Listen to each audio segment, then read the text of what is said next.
Hey, yo, what's up, everybody? It's Ryan Miller checking in with GST's YQMA, episode number 44.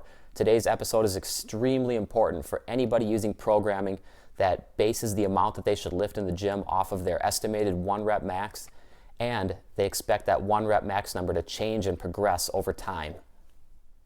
Generally, any program that is of high quality is going to have some type of built-in progression scheme, and generally, that progression scheme is going to take 1 rep max into account, because when you build up a progression scheme from week to week or day to day, whatever type of periodization your program uses, you're going to base the amount of pounds or kilograms that you lift in the gym off of your estimated 1 rep max or your performed 1 rep max. I prefer estimated just because I feel it's safer to test. Now, when you're using a percentage-based program, obviously you don't want to be using the same 1 rep max from cycle to cycle. The clear goal is going to be to increase your 1 rep max from cycle 1 to cycle 2 to cycle 3, and you're going to want to increase that 1 rep max as often as possible, as opposed to staying stagnant or dropping back in strength. These are obvious things, but it's important for me to talk about them just to set up this video. And so I'm going to talk about 2 methods of increasing your 1 rep max or your estimated 1 rep max, and I'm also going to talk about which method is best for which general training population, because what works for one person in estimating 1 rep maxes is not necessarily going to be the best method for another person, and this has to do with their experience level. So let's get into the 2 methods of increasing estimated 1 rep maxes and talk about which population is going to benefit from each method the most. Now, I'd like to go over an actual excerpt from GST Size. This is my new book that I have coming out, and it's called GST Size 25 Weeks of Growth. And the excerpt that I'd like to talk about or read to you has to do with these 2 methods and which is best for each general population. So I'm just going to pick bits and pieces out of that chapter and talk about each one in a little more in depth. So right off the bat, there are 2 methods that I'd like you to consider when you adjust your core exercise 1 rep max estimates. One method focuses on plugging your last performance data into the formula that estimates your 1 rep max. Now, there's a lot of 1 rep max estimation formulas out there. Choose one that is proven. Choose one that has a good track record. In my book, I provide my own 1 rep max estimation formula, but there are others out there. This is done for each progression-based exercise and ensures the adjusted 1 rep max numbers are reflective of your actual in-gym performances.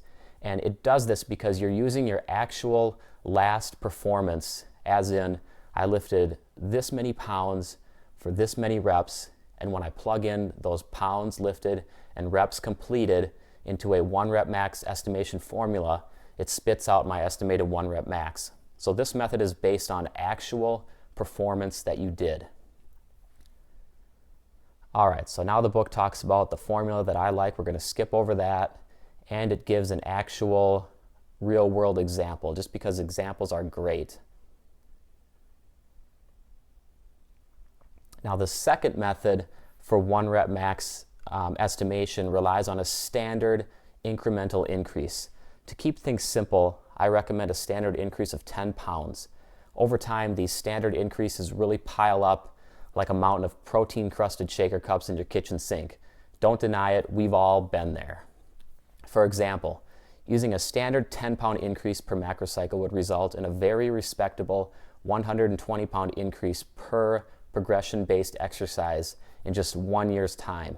So let's be real here. Adding 120 pounds to an exercise in 1 year is very good progress. So you might think that adding 10 pounds per cycle, in GST Size's case, that's per month or per roughly 4 weeks. You might think that that's slow progression, but it's really not. Like the book says, and like I read, let's be real here. Adding 120 pounds to an exercise in 1 year is very good progress. Don't believe me? Imagine adding 120 pounds to your deadlift, bench press, and squat every single year? Can you say a 500 to 600 pound deadlift, a 400 to 500 pound squat, a 300 to 400 pound bench press, or a 300 to 400 pound barbell row? These are elite numbers, and with time plus consistency plus ass busting hard work, you can obtain them. Now this method of increase, the standard increase method, is obviously less calculation or math intensive than using the 1 rep max formula. So naturally it's easier to work with if you don't play well with math. In my opinion, that's not a good reason to use it, but I mention this in my book because some people just don't mesh well with math. And what I do is I actually tell them just to contact me and I'll run their math for them. So each 1 rep max adjustment method has its pros and cons. For example, you may actually increase strength more than 10 pounds from one progression cycle to the next.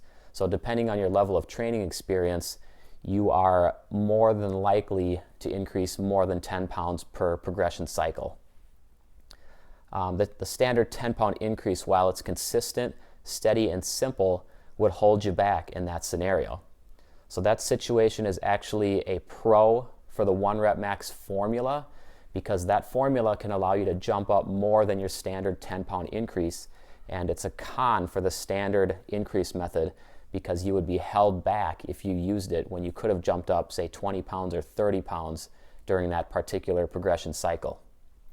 Now, on another note, core exercise progression is not always linear and steady, so you may see no calculated increase in 1 rep max if you use the estimation method or the estimation formula method, but the exercise may actually be progressing overall.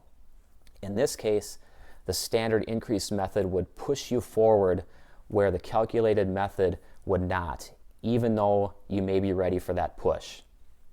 Of course, this would be a pro for the standard increase method and a con for the 1 rep max formula method. Just because the 1 rep max method, your last performance could have been a fluke, and therefore the 1 rep max formula method would predict no increase. Even though you may be ready for it, it might have just been a bad day, and so that standard increase method could push you forward. Now, here's a quick tip from GST Size 25 Weeks of Growth. To choose the best 1 rep max adjustment method for you, consider 2 points below. Gym rookies tend to make the biggest jumps in strength, frequently referred to as newbie gains, so the calculation method is their best bet. If they can jump up 20 pounds or 30 pounds on an exercise in one progression cycle, why should they miss out on that earned jump by settling for a standard incremental 10-pound increase? Keep that in mind. So newbies, rookies, inexperienced gym goers should focus more on using the 1 rep max calculation method because they can make those bigger jumps and they're a lot more likely to be able to do that. Now, experienced gym veterans typically won't see the big newbie 1 rep max increases at the end of each progression cycle. Whether you know it or not, progress becomes slower as experience increases. For that reason, implementing a standard increase from one progression cycle or GST macro cycle in this case to the next is a wise choice. Here, this is when all you want to do as an experienced lifter is try to move forward at a standard rate, and you're going to be very happy with that. Whereas the 1 rep max method might, or the 1 rep max calculation method might not push you forward based on those fluke performances, or just the fact that pushing you forward as an experienced lifter is probably what you need. So even though the calculation method wouldn't push you, the standard increase would. And this is beneficial to the experienced long-term weight training veteran. So now that I've taught you how to adjust your core 1 rep max estimates, you're prepared for this week's directions. Now, this is where in my book you would move on to your core exercise directions and your supplement, weak point training, and ab work exercise directions. I'm not talking about that today. This video is all about how to properly adjust your 1 rep max when using a progression-based system of programming. And like I said, progression-based programming is present in high-quality training programming. So when you're looking for your programming, I really challenge you to choose programming that has a progression-based scheme behind it. That progression is based off of your 1 rep max or your estimated 1 rep max, and each week is going to use a different percentage of that 1 rep max paired up with a different set rep scheme. So this is important when you're choosing your programming, and I want you to keep that in mind. Just remember, progression-based programming is high quality programming as long as it's set up properly. So this is a very interesting, a little more in-depth or technical topic today, but I feel it's very important, and anything that I put in my new book, GST Size, 25 Weeks to Growth, is very important. This book is about teaching, it's about helping, it's a guided program, a 25-week program, but I also believe in just teaching you something new every week. And so in this particular week, which would be the first week that you increase your estimated 1 rep maxes, those are the points that I teach you in that chapter.